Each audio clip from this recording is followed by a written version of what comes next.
My name is Michael Waddington, and I'm a criminal defense attorney.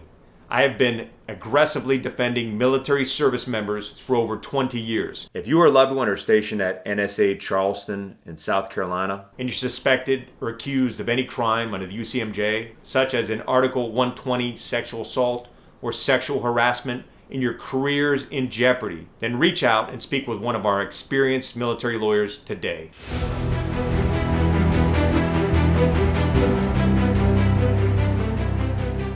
If you are accused of any serious offense under the UCMJ, such as a UCMJ Article 120 sexual assault, then you should be concerned. Right now, the military is waging a war on sexual assault. You can expect a zealous and determined prosecution team coming after you and trying to win their case. These elite military prosecution teams are well-funded, well-trained, and bound and determined to win convictions. They are on a mission to prove to Congress that the military does not tolerate any form of sexual assault, domestic violence, or sexual harassment. Military prosecutors will be relentless in seeking a conviction and serious jail time once they have you in their sights. To make matters worse, under new laws that went into effect in December of 2023, the new military justice system is victim-centered. What that means to you, if you're accused, is that if a person makes an allegation against you, they are believed from the start. They won't probe the credibility of a person making an allegation. They won't look for any evidence that could disprove the allegation. They're taking anyone who claims to be a victim and they're taking their word for it. That also means that people who have made false or exaggerated allegations will not be punished, even if their allegation is proven to be false.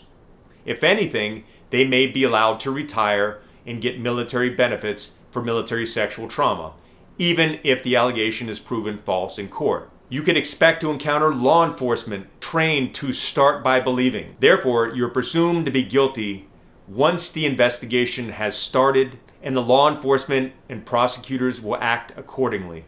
Yes, that cuts against your constitutional rights, and that cuts against what our country was founded upon and what we stand for, but that's what you can expect in the military justice system. In this new victim-centered approach, the victim, even if the victim is a lying victim, plays a key role in determining what happens to you. What could end up happening is in a case where there's no evidence, or if you're in fact innocent, the victim may still insist that you get some sort of punishment. Even if you're innocent and there is no evidence, do not be surprised that you end up at a court-martial, an administrative separation board, or receiving some sort of negative paperwork, such as a letter reprimand. If you are under investigation for any crime under the UCMJ, then you need to stand up and take responsibility for your defense. Don't become another statistic.